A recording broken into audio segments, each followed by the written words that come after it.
Hello and welcome to the Anime Advocate, the show about what to watch and what to look for from ADV films. Now, the more observant of my viewers may have noticed that my reviews have been getting gradually longer with each upload. Now, this wasn't intentional on my part, but to ensure that things don't get too out of hand this time, I figured it would be a nice change of pace to look at something a lot smaller in scale. And I can't think of a better title for this purpose than 1993's Plastic Little. The brainchild of director and illustrator Satoshi Urushihara, the fabled master of breasts, for reasons I think are self-explanatory, Plastic Little belongs to that small subset of original video animation that I've always had mixed feelings about. The one-off. While the medium has certainly brought us a lot of gems for pre-established series, it's a format that's always been constrictive for creators wanting to push an original idea. Unless it's picked up as a series, the resulting OVA can at best feel a little rushed, and at worst leave the viewer with an unfulfilling experience. Too short to be a full series, but not long enough to be a feature, does Plastic Little fall into the same trap as other one-shot OVAs of its kind?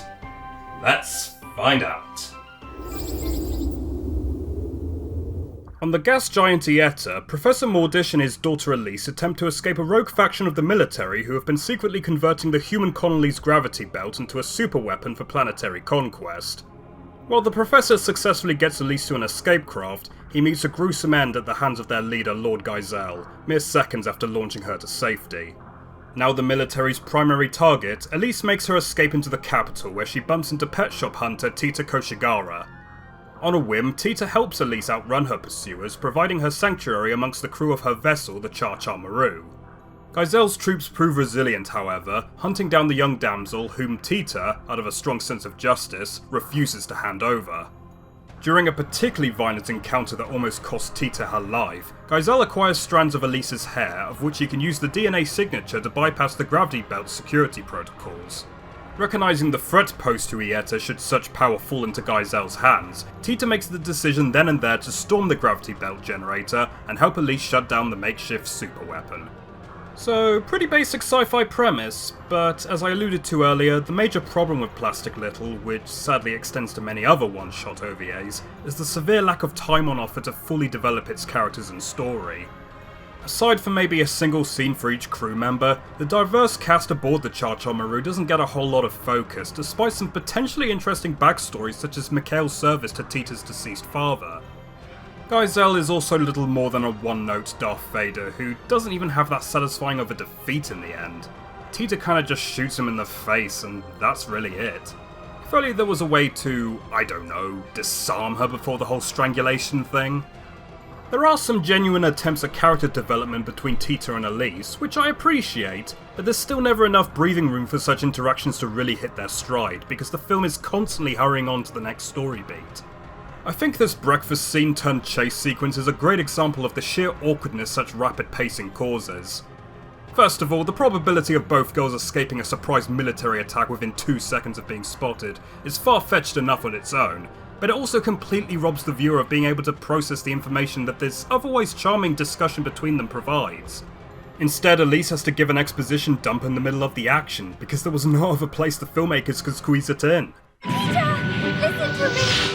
1 week ago there was a terrible accident in the Gravity Belt Research Laboratory at the base of the colony. That's what the papers said anyway! In actuality, a weapon which had been attached to the— Look, can't you tell me about this later? No, I've got to tell you now! But I think the greatest missed opportunity caused by the story's pacing is that we're never allotted time to see the crew working in their element. Their everyday routine and how they go about pet shop hunting is almost completely glossed over.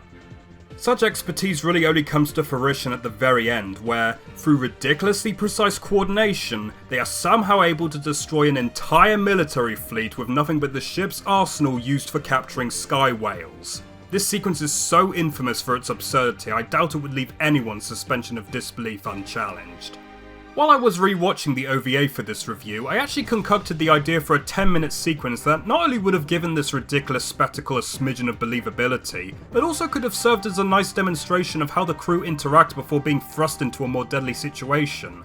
Alright, here goes. You ready? Shortly after Tita and Elise's bonding moment, the Char-Char Maru receives an urgent assignment to capture a sky whale. Elise is shown around the bridge during the approach, letting each crew member's role and how they go about the mission. The whale hunt commences with Tita noting the mundane nature of the job before two more sky whales emerge, forcing her to take evasive action. Ultimately, the ship is victorious, with the crew skillfully using all those fancy gizmos from later in the film to capture all three whales at once. There could also be a little bit at the end with Tita ranting about the lack of a bonus from the client. And there you go. Probably not the most original sequence in the world, but I truly believe it would have made the story feel more complete.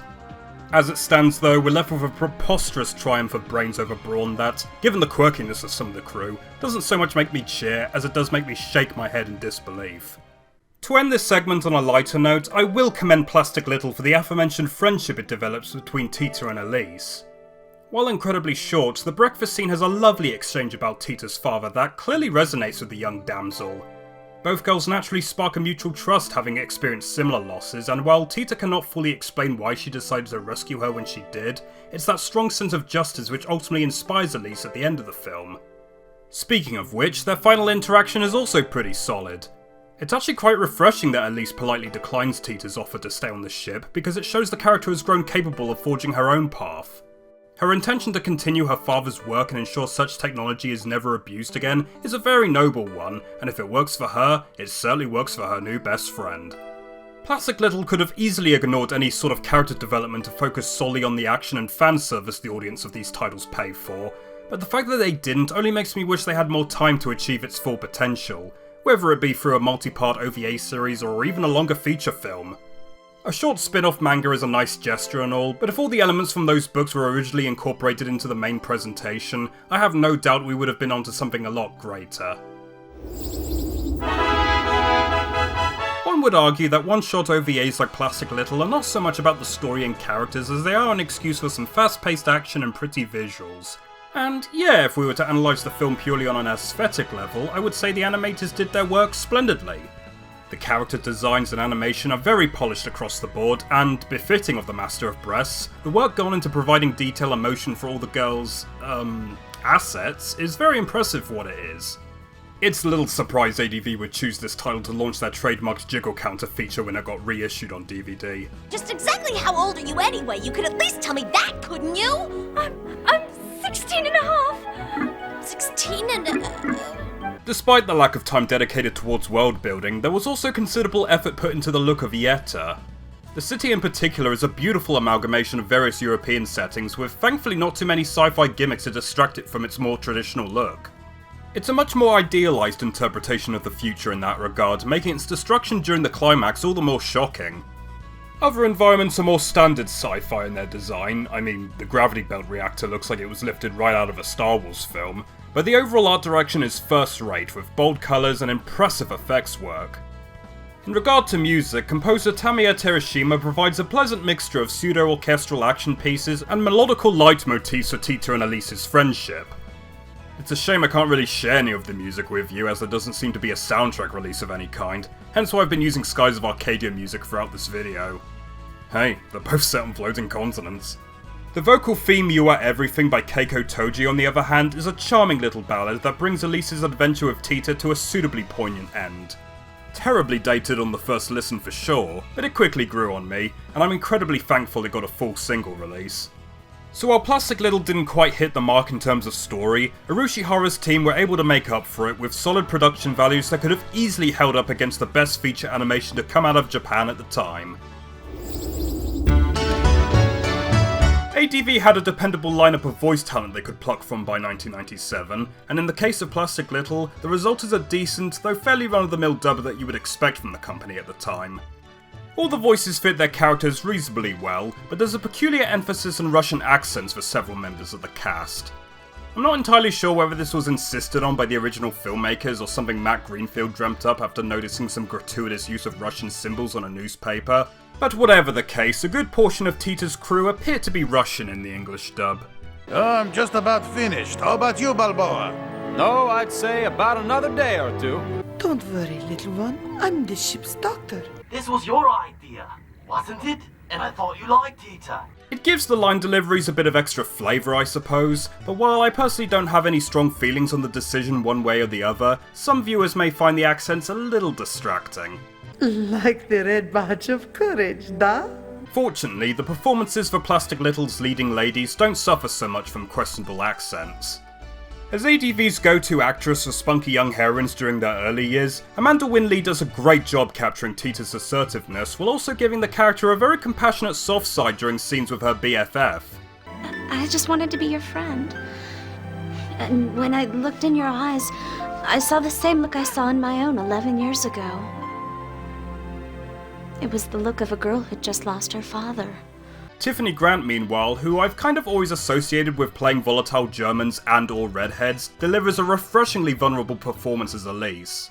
Soft-spoken, polite, and instantly sympathetic, it's a very different role compared to a lot of her resume, but it would be an insult to suggest she didn't pull it off just as well. Her choice of accent for the character is pretty adorable too. In the gravity reactor section, there are emergency sub-panels every 150 feet. We can disengage it from there. Can we get there? Through the main ventilation ducts. Aside from those two standout roles, I can't say much else about Plastic Little's dub.